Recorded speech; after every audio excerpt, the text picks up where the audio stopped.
હા બોલો. સમાજમાં અમારે કરતા અમે તો યુવાનો છીએ, એમના તમારે તો ઘણો સમય કાઢ્યો, 15-20 વર્ષ કાઢી નાખ્યા સમાજમાં.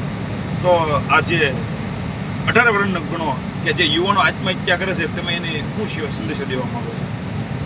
આમ તો હું આખા ગુજરાતમાં કામ કરું છું અને આઉટ સ્ટેટમાં પણ કામ કરું છું. તો જે આત્મહત્યાનું કારણ છે ને એ લગભગ ઝાઝા ભાગે 99% એવું છે કે લેણું થઈ ગયું હોય અને જેનું વ્યાજ પણ ન ભરી શકતા હોય.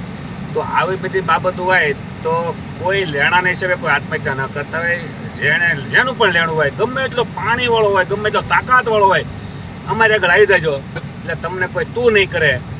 અને આ બધી જોગવાઈઓ છે જ તે કે ભાઈ લેણામાં આપણા મૃત્યુને આત્મહત્યા કરવા બધા જતા હોય તો આત્મહત્યા નહીં કરવાની, અમે તમને મદદ કરશું. મારો નંબર પણ 6353-225-275 છે. હું ભાવનગર રહું છું અને આ વિડીયો તમે શેર કરો.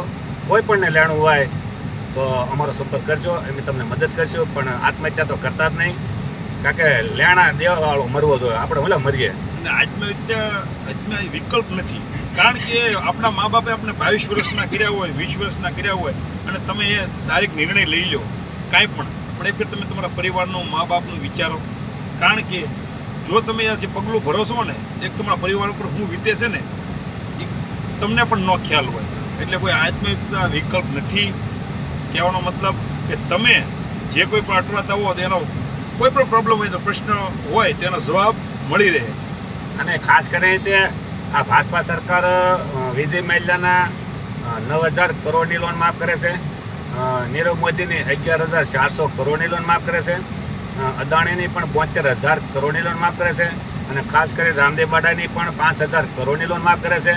આવા અને જય શાહના છોકરાની RBI 1,073 કરોડની લોન માફ કરે છે. હોન્ડા કંપનીનું લાઇટ બિલ પણ આ ગુજરાત સરકારે 1,100 કરોડનું લોન માફ કરે છે. રિલાયન્સવાળાનું 1200 થી 1300 કરોડનું પાણીનું બિલ માફ કરે છે. તો જ્યારે ગુજરાતની અને ભારતની જનતા એક મધ્યમ વર્ગની હોય અને જો આ બધાની લોન માફ થતી હોય તો કર્જા મુક્તિ અભિયાન પણ અત્યારે ચાલુ છે. આપણી પણ કેમ લોન માફ ન થાય? કાંઈ માત્ર ખાલી અદાણીના અંબાણીના વોટની જરૂર છે?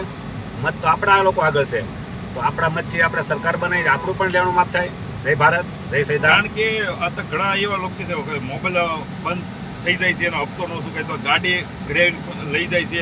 ને હમણાં તો કંઈક એવો બનાવ બન્યો હતો કે ગાડીવાળાને ફાઇનાન્સરવાળાએ માર્યો.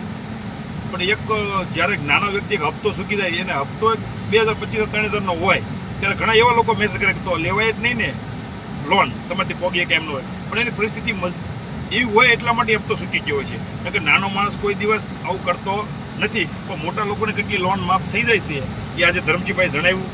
ધરમજીભાઈને ખૂબ ખૂબ આભાર.